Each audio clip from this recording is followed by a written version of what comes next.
সাম্প্রদায়িক সম্প্রীতির বাংলাদেশ চাই। বাংলাদেশে কোনো সম্প্রদায়কে শুধু সাম্প্রদায়িক পরিচিতির কারণে কোনোভাবেই যেন বঞ্চিত কিংবা কোনো ধরনের নিগ্রহের শিকার না হতে হয় সেটা নিশ্চিত করতে চাই, সেটা নিশ্চিত করার জন্য কাজ করছি। তবে বাংলাদেশের সার্বভৌমত্ব স্বাধীনতার উপর কোনো প্রকার হস্তক্ষেপ, কোনো প্রকার আঘাত আসে এবং রাষ্ট্রের প্রতি অবমাননা হয়, রাষ্ট্রদ্রোহের মতো ঘটনা ঘটলে সেক্ষেত্রে সরকার অবশ্যই কঠোর ব্যবস্থা নেবে এবং সেক্ষেত্রে একটা গ্রেফতারের ঘটনাকে কেন্দ্র করে এখন অস্থিতিশীল পরিস্থিতি তৈরির চেষ্টা করা হচ্ছে। আমরা স্পষ্টভাবে বলতে চাই, কেউ যদি রাষ্ট্রদ্রোহের মতো ঘটনায় যুক্ত থাকে, সে যেই হোক, যত বড় নেতাই হোক, তাকে কোনো প্রকার ছাড় দেওয়া হবে না। এবং এক্ষেত্রে এটা সম্প্রদায় বিবেচনায় নয়, এটা রাষ্ট্রের বিবেচনায়, রাষ্ট্রের নিরাপত্তা বিবেচনায় আইনশৃঙ্খলা বাহিনী এই ব্যবস্থা গ্রহণ করবে সামনের দিকে। জি, আপনারা তো দেখতেই পাচ্ছেন যে বিভিন্ন গোষ্ঠী, বিভিন্ন গ্রুপকে উস্কে দিয়ে হামলা, তারপর সংঘর্ষের মতো ঘটনা গতকালকে আপনারা দেখেছেন। সকালে কিভাবে বিভিন্ন জায়গা থেকে, প্রান্তিক পর্যায় থেকে জনগণকে ভুল তথ্য দিয়ে 1000 কোটি টাকা দিয়ে ঋণ দেওয়ার স্বপ্ন দেখিয়ে ঢাকায় নিয়ে যাওয়া হয়েছিল একটা অস্থিতিশীল পরিস্থিতি তৈরির জন্য।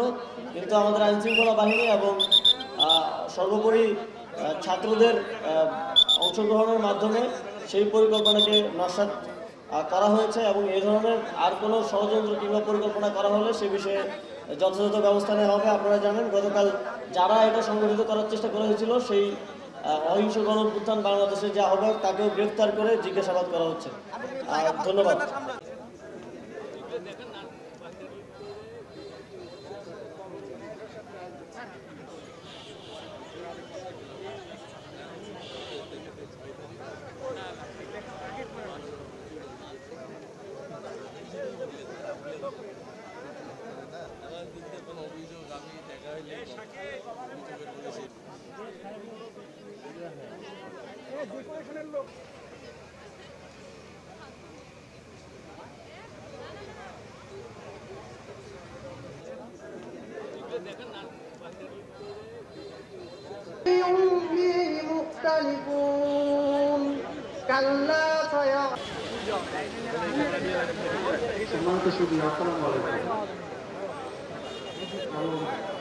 স্মরণ করতে চাই এই আন্দোলনে অংশগ্রহণকারী আহত অংশগ্রহণকারী সকল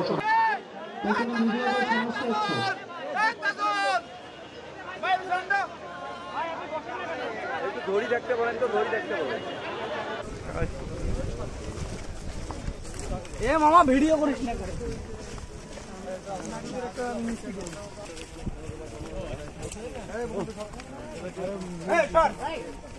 মোহাম্মদ সজীব ভূঁইয়া কিছুক্ষণের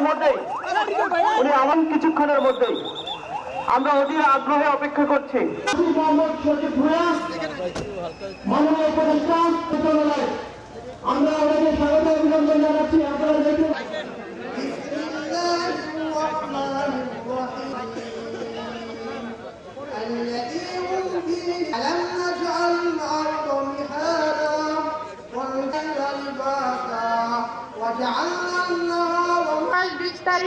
সেদিন শনিবার প্রথম কার্পুল ছিল।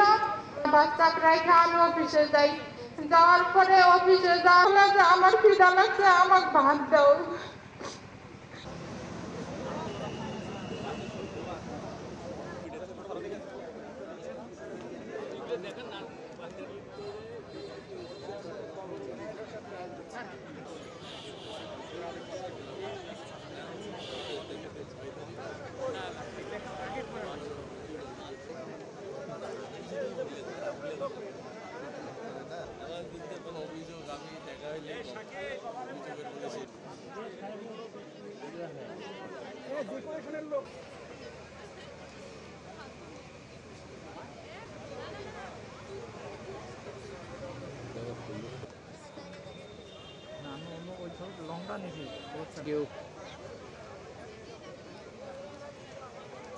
আমি সকলের দৃষ্টি আকর্ষণ করছি, এদিক ওদিক ঘোরাফেরা না করে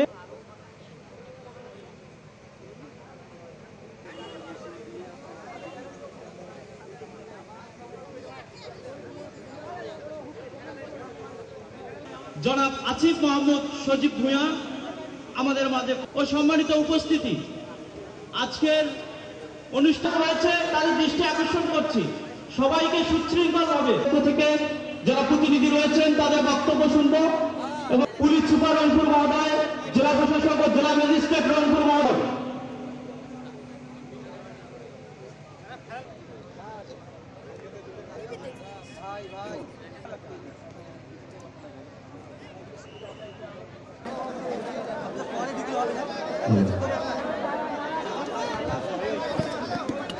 আমি তো ভেবে দেবেন স্যার।